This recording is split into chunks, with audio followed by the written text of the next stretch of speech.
ഈ തെരഞ്ഞെടുപ്പ് റിപ്പോർട്ടിങ്ങിൻ്റെ ഭാഗമായി മുംബൈയിലെത്തിയപ്പോൾ ധാരാവി പോകാൻ തീരുമാനിച്ചു. ധാരാവി പോകാൻ തീരുമാനിച്ചപ്പോൾ ആദ്യം ബന്ധപ്പെട്ടത് എൻ്റെ സുഹൃത്തും സഹപ്രവർത്തകനുമൊക്കെയായ ജോഷിയാണ്. ജോഷി ഇപ്പോൾ മാതൃഭൂമി ന്യൂസിൻ്റെ തിരുവനന്തപുരത്തെ ക്യാമറാമാനാണ്. ജോഷിയോട് ഞാൻ ചോദിച്ചു ഈ ധാരാവിയിൽ ഏതെങ്കിലും ഒരു കോൺടാക്ട് തരുമെന്ന്. ജോഷി പെട്ടെന്ന് തന്നെ പറഞ്ഞു ധാരാവിയിൽ പോവുക, ജഗദീഷ് ഭായിയെ കാണുക. ഈ ജഗദീഷ് ഭായി എന്നൊക്കെ പറഞ്ഞപ്പോൾ ഞാൻ ആദ്യം കരുതിയത് അദ്ദേഹം വല്ല മറാഠിയോ അല്ലെങ്കിൽ ഗുജറാത്തിയോ എങ്ങാനും ആയിരിക്കുമെന്നായിരുന്നു. പിന്നീട് ജോഷി തന്നെ പറഞ്ഞു നല്ല ഒന്നാം തരം തൃശ്ശൂരുകാരനാണ്, നിങ്ങൾ മലയാളത്തിലൊക്കെ പോയി സംസാരിച്ചാൽ മതിയെന്ന്. ഇവിടെ എത്തിയപ്പോഴാണ് നമ്മുടെ ജഗദീഷ് ഭായിയെ കണ്ട.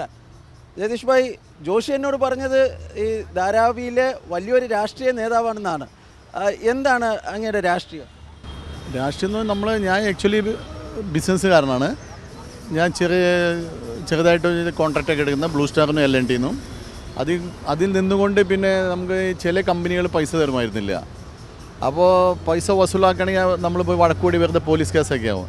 അപ്പോൾ ഒരു ടൈം പാസിന് വേണ്ടി ശിവസേനയിൽ നമ്മൾ ജോയിൻ ചെയ്ത്.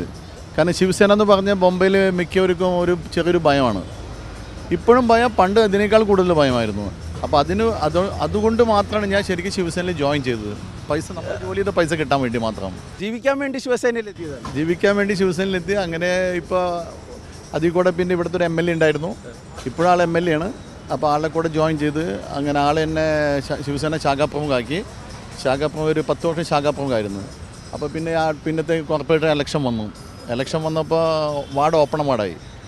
അപ്പോൾ ഞാൻ സീറ്റ് ചോദിച്ചു, എനിക്ക് ഉദോട്ടാ സീറ്റ് തന്നു. എനിക്ക് ഇവിടെ ഈ ആദ്യ കാലഘട്ടങ്ങളിലൊക്കെ വലിയ കഷ്ടപ്പെട്ടിട്ടുണ്ട് ഇവിടെ. കാരണം സ്വന്തം നാട്ടിൽ പോലും ഇപ്പോൾ രാഷ്ട്രീയക്കാർക്കൊക്കെ വലിയ പ്രയാസമാണ് ഈ ആൾക്കാരുടെ ഒരു മനസ്സ് കവരാൻ.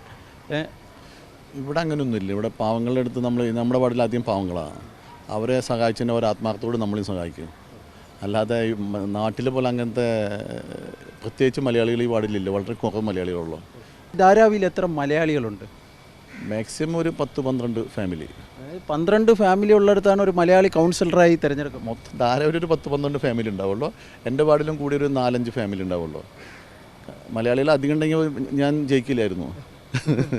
ഏത് വർഷമാണ് ഇവിടെ എത്തിയത്? ഞാൻ ഒരു 1978-79 ഞാൻ വന്നത്. ശരിയായിട്ട് ഞാൻ ഓർക്കുന്നില്ല. അന്ന് ജയന്തി ജനതയിൽ തൃശ്ശൂരിൽ നിന്ന് കയറി ഇങ്ങെത്തിയതാണ്. അത് ജയന്തി ജനത ആർപ്പണം വഴി വേറെ ട്രെയിൻ പിടിച്ച് അങ്ങനെ വന്നിറങ്ങിയത് ബോംബെയിൽ.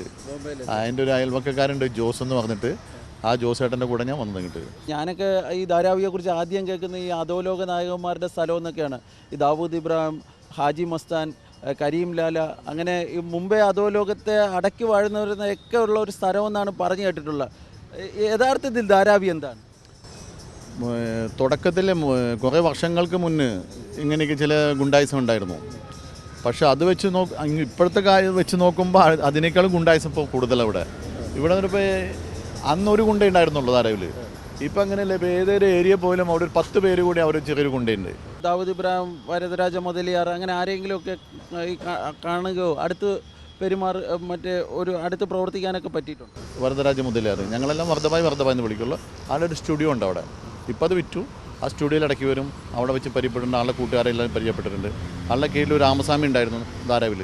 അപ്പോൾ ആളായിട്ട് നല്ല മീൻസ് നമ്മളൊരു അനിയനെ പോലെ തന്നെ കണ്ടിരുന്നു. ഇവിടെ നിന്ന് നാട്ടിലേക്ക് എന്തെങ്കിലും തിരിച്ചു പോകാൻ വേണ്ടി ആഗ്രഹിക്കുന്നു? ആഗ്രഹമുണ്ട് നാട്ടിൽ പോകണമെന്ന്. വീടും പണിതിട്ടുണ്ട്, സ്ഥലമുണ്ട്, എല്ലാം ഉണ്ട്. പക്ഷേ പറ്റുമെന്ന് തോന്നുന്നില്ല. നാട്ടിൽ എവിടെയാണെന്നാണ് കൃത്യമായി പറഞ്ഞത്? ഇരിഞ്ഞാലക്കുട കൂടൽമാണിക്ക അമ്പലത്തിൻ്റെ തൊട്ടടുത്ത് തന്നെയാണ്. ഇവിടെ വരുന്നതിന് മുമ്പുള്ള പേര് ജഗദീഷ് എന്നാണ്. എൻ്റെ ശരിയാണ് ജഗദീഷ് എന്നായിരുന്നു. പിന്നെ ഇവിടെ വന്നപ്പോൾ പിന്നെ TM ജഗദീഷായി. തയ്യോളപ്പിൽ മാക്കുണ്ണി ജഗദീഷ്. അച്ഛൻ്റെ പേര് മാക്കുണ്ണി. കുടുംബത്തിൽ ആരൊക്കെ ഉണ്ട്? ഞാൻ, വൈഫ്, മകൻ. അവരാരും രാഷ്ട്രീയത്തിലില്ല? അവർക്ക് തീരെ താല്പര്യമില്ല. അവർക്ക് അറിയ പോലുമില്ല ഞാൻ രാഷ്ട്രീയത്തിൽ ഇങ്ങനെ ഇലക്ഷൻ നിൽക്കുന്ന സമയത്ത് പോലും അവർക്ക് അറിയില്ലായിരുന്നു ഞാൻ ഇലക്ഷൻ നിൽക്കണമെന്ന്. ജയിച്ചതിന് ശേഷം ഞാൻ അവരോട് ചെന്ന് പറഞ്ഞു ഞാൻ ജയിച്ചു എന്ന്. ഇപ്പോൾ ഈ ശിവസേനക്കിലൊക്കെ ഈ പിളർപ്പൊക്കെ ഉണ്ടായല്ലോ, അപ്പം ഒരു തീരുമാനം എടുക്കാൻ വലിയ ബുദ്ധിമുട്ടിയോ? എനിക്കൊന്നുമില്ല. നമ്മൾ നാട്ടിൽ നിന്ന് ജീവിക്കാൻ വേണ്ടി വന്ന് പിന്നെ നമുക്ക് ഇത്ര റെസ്പെക്റ്റും എല്ലാം കിട്ടി നമ്മൾ ഈ രാഷ്ട്രീയത്തിൽ ഉദോട്ടാക്കിയുടെ കൂടെ നിന്നിട്ടാണ്. പിന്നെ നമ്മൾ ഈ ലാസ്റ്റ് മുമ്പിൽ ഇത് വിട്ട് മറ്റേ പാർട്ടിയിൽ പോകണം നല്ലതാണോ? പിന്നെ നമ്മൾ പൈസയുടെ ഓഫർ വന്നു, 2-3 പ്രാവശ്യം ഓഫർ വന്നു. പക്ഷേ ഞാൻ പറഞ്ഞു ഒരിക്കലും ഞാൻ വരില്ല എന്ന് പറഞ്ഞു. എന്തായാലും വളരെ ഇൻട്രസ്റ്റിംഗ് ആണ് ജഗദീഷ് ഭായിയുടെ കഥ. ലോകത്തെവിടെ പോയാലും നമുക്കൊരു മലയാളിയെ കാണാൻ പറ്റുമെന്നാണ് പറയുന്നത്. പക്ഷേ ഞങ്ങൾ ഒരിക്കലും കരുതിയിരുന്നില്ല ധാരാവിയിൽ ഇത്ര ശക്തനായ ഒരു മലയാളി ഉണ്ട് എന്ന്. ഏതായാലും ജയതീഷ് ഭായ്, എല്ലാവിധ ആശംസകളും. ധാരാവിയിൽ നിന്നും സ്റ്റീഫൻ മാത്യുവിനൊപ്പം ബി ബാലഗോപാൽ, മാതൃഭൂമി ന്യൂസ്.